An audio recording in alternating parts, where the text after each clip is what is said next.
বিসমিল্লাহ মানে রাহিম প্রিয় এলাকাবাসী ও প্রিয় দেশবাসী এবং বিদেশে অবস্থানরত প্রিয় ভাই বোনেরা আসসালামু আলাইকুম। সম্মানিত সুধী ও প্রিয় দেশবাসী, আপনারা দেখতে পাচ্ছেন যে আমি এখন রয়েছি পাবনা জেলার ঐতিহ্যবাহী বেড়া উপজেলার কৈটিলা ইউনিয়নের যে কৈটিলা গ্রামের যে ঐতিহ্যবাহী যে বাড়িটি, যে ২১শে পদকপ্রাপ্ত এবং বিভিন্ন পদকপ্রাপ্ত সেই আকাশকুলি দাসের বাড়িতে দেখতেই পাচ্ছেন আমার সামনে রয়েছে বাংলাদেশের অর্থাৎ হিউম্যান রাইটসের কর্মকর্তা এবং একজন আইনজীবী বাংলাদেশ সুপ্রিম কোর্টের।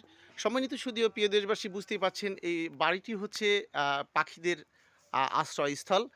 যিনি এই আকাশকুলি দাস অতি যত্ন সহকারে এই বাড়িটি গড়িয়েছিলেন পশু পাখিদের অর্থাৎ জীবপ্রেম যে মানুষটির মধ্যে ছিল শেষ নিঃশ্বাস ত্যাগ করা পর্যন্ত।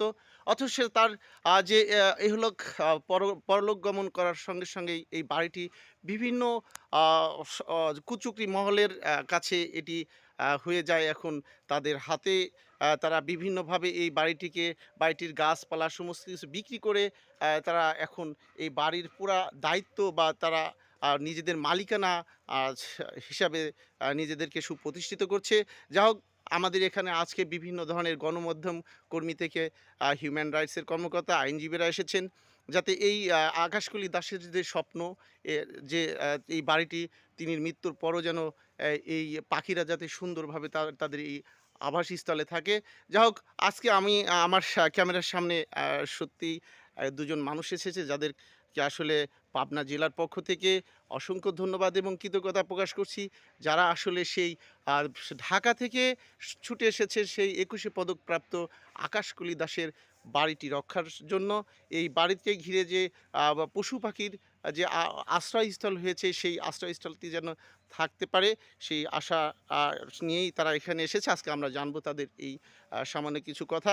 প্রথমেই বাংলাদেশের অর্থাৎ হিউম্যান রাইটস মানবাধিকার কর্মী জনাব মোহাম্মদ ভাই, আপনার নামটা প্লিজ। মোহাম্মদ জাকারিয়া হোসেন আপন। আমি আহ, আহ, মোহাম্মদ মানবাধিকার অধিকার বাস্তবায়ন ফাউন্ডেশন থেকে এসেছি। মানবাধিকার বাস্তবায়ন ফাউন্ডেশন থেকে এসেছেন। তো ভাই, আসলে আপনার মন্তব্য কি এই যে এই বাড়িটিকে ঘিরে? আকাশকুলি দাস একজন ২১শে পদক প্রাপ্ত এবং চিরকুমার, যিনি যার মধ্যে এত জীবপ্রেম, বেঁচে থাকা অবস্থায় তিনি বাড়িটি বিক্রি করলেন না। অনেক মানে খারাপ দিন গিয়েছে তার, অথচ সে এই বাড়ি বিক্রি করেনি। এখন আমরা অনেকেই শুনতে পাচ্ছি যে এই বাড়িটি বিক্রি হয়েছে, বিভিন্ন কুচক্রী মহল দাবি করছে তাদের এই মালিকানা। তো যাই হোক, আমরা চাচ্ছি যে মানবাধিকার কর্মীর মধ্য দিয়ে তাদের মধ্যে দিয়ে, এই ভাইদের মধ্যে দিয়ে যাতে এই বাড়িটি রক্ষা পায় এবং পাখিরা যাতে তাদের আশ্রয়স্থলে সুন্দরভাবে অবাধে ঘোরাফেরা করে আসতে পারে। যা হোক, সংক্ষিপ্তভাবে এই বাসাটি রক্ষার ক্ষেত্রে কি কি করণীয় করলে, কি কাজ করলে হয়তো ভালো হবে, আপনি সেই বিষয়ে কিছু বলবেন। ধন্যবাদ আপনাকে। দেখেন, আমরা হচ্ছে আপনার যখন জানতে পারি যে আকাশকলি দাস নামে যিনি ছিলেন উনি তো আর আমাদের মাঝে নাই। কিন্তু দেখেন, ওনার হচ্ছে তিলে তিলে গড়া এই অভয় আশ্রমটাকে, যেখানে হচ্ছে আপনার হাজারো পাখি এখানে কিন্তু বসবাস করেন। হ্যাঁ, তো যেহেতু উনি আমাদের মাঝে নাই, তো আমাদের মনে হয় যে নৈতিকতার জায়গা থেকে দেশ ও দেশের প্রতিটা মানুষের উচিত এই অভয় আশ্রমটাকে আমরা কিভাবে টিকিয়ে রাখতে পারি, এটাই মনে হয় উনি আমাদের কাছে কামনা করেন। তো আমরা সবাই চেষ্টা করব বা দেশবাসী সবার কাছে আহ্বান জানাবো, বিশেষ করে সাংবাদিক ভাইদেরকে আহ্বান জানাবো, ওনারা যেন এই জিনিসটা এতটাই প্রচার করে যেন সবার নজরে আসে, বিশেষ করে প্রশাসনের নজরের জন্য আসে, পরিবেশ অধিদপ্তরের জন্য নজরে আসে, এসে যেন আমরা আপনার হচ্ছে যেন ওনার এই অভয় আশ্রমটাকে টিকে রাখতে পারি, এটাই আমি কামনা করি। এই বলে আমি আমার বক্তব্য শেষ করি। ধন্যবাদ। ধন্যবাদ। এরপর যে আসলে মানুষ বুঝতেই পারছেন যে আইনজীবী, অর্থাৎ আমরা আইনজীবীর মধ্য দিয়ে আমরা চাই যে আসলে একটি যে কোনো একটি সমস্যার সমাধানের লাস্ট পর্যায়ে আমরা বিশেষ করে আইনের আশ্রয় নেই। সেই আইনজীবী অর্থাৎ ঢাকা সুপ্রিম কোর্টের আইনজীবী ম্যাডাম, আপনার নাম? অ্যাডভোকেট জামিলা খাতুন। অ্যাডভোকেট জামিলা খাতুন আপুকে অবশ্যই আমরা আশা করব যে এই ২১শে পদকপ্রাপ্ত আ আ যে আকাশকুলি দাসের এই পাখিদের আশ্রয়স্থল রক্ষা পাবে।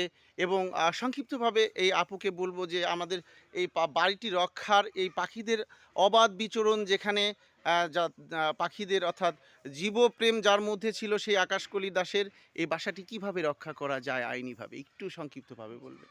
আমরা যদি এখানে আমাদের যে সমস্ত প্রশাসন বিভাগ আছে, বা পুলিশ পুলিশ প্রশাসন মনে করেন যারা আছেন, এবং ডিস্ট্রিক্ট যে জেলা প্রশাসক আছেন, যারা সর্বস্তরে যারা এই এলাকার পাবনা জেলার যে ডিস্ট্রিক্ট প্রশাসন আছে, জেলা প্রশাসক, উনি যদি একটু সুদৃষ্টি দেন তাহলে এই পরিবেশ মানে আকাশকুলির যে পরিবেশটা যে তিনি অতি সুন্দরভাবে 60 বছর ধরে তিল তিল করে গড়ে তুলেছে, এটা সুরক্ষা করা সম্ভব। ধন্যবাদ আপুকে। আমি হ্যাঁ, অবশ্যই পাবনা জেলার যে অর্থাৎ অভিভাবক, পাবনা স জেলা জেলার ডিসি মহোদয়কে দৃষ্টি আকর্ষণ করছি বেড়া উপজেলার বন বিভাগ এবং পাবনা জেলার বন বিভাগ কর্মকর্তাকে অবশ্যই এই আকাশকুলি দাস তার যে স্বপ্ন ২১ পদকপ্রাপ্ত এই আকাশকুলি দাস তাদের এই সুন্দর যে দেখতেই পাচ্ছেন এই বনায়নের মধ্য দিয়ে তিনি রেখে গেছেন যে জীবপ্রেম, অর্থাৎ অনেক পাখির আবাসস্থল, এই আবাসস্থলটা যেন রক্ষা পায়। সেই ক্ষেত্রে আমরা এই এলাকাবাসী এবং গণমাধ্যম কর্মী এবং আমাদের যে হিউম্যান রাইটস এবং আমাদের এখানে রয়েছেন আইনজীবী, তাদের সবারই আশা আপনাদের মধ্য দিয়ে আকাশকুলির এই স্মৃতি বিজড়িত এই বাড়িটি রক্ষা পাবে। সমস্ত অসৎ লোক কুচক্রী মহলের হাত থেকে রক্ষা পাবে বনের পশু পাখি, রক্ষা পাবে সমস্ত কিছু, যেমনটি পরিবেশের ভারসাম্য ব্যালেন্স করছে, অক্সিজেন তৈরি হচ্ছে এখান থেকে। সব মিলিয়ে আসলে আমরা চাই এই বাড়িটি রক্ষা পাক, তাই না ভাই? অবশ্যই, ধন্যবাদ অবশ্যই। সবাইকে। আমি আপনাদের মাঝে আবারও ভালো কিছু নিয়ে ফিরে আসবো ইনশাল্লাহ। আসসালামু আলাইকুম রহমতুল্লাহ।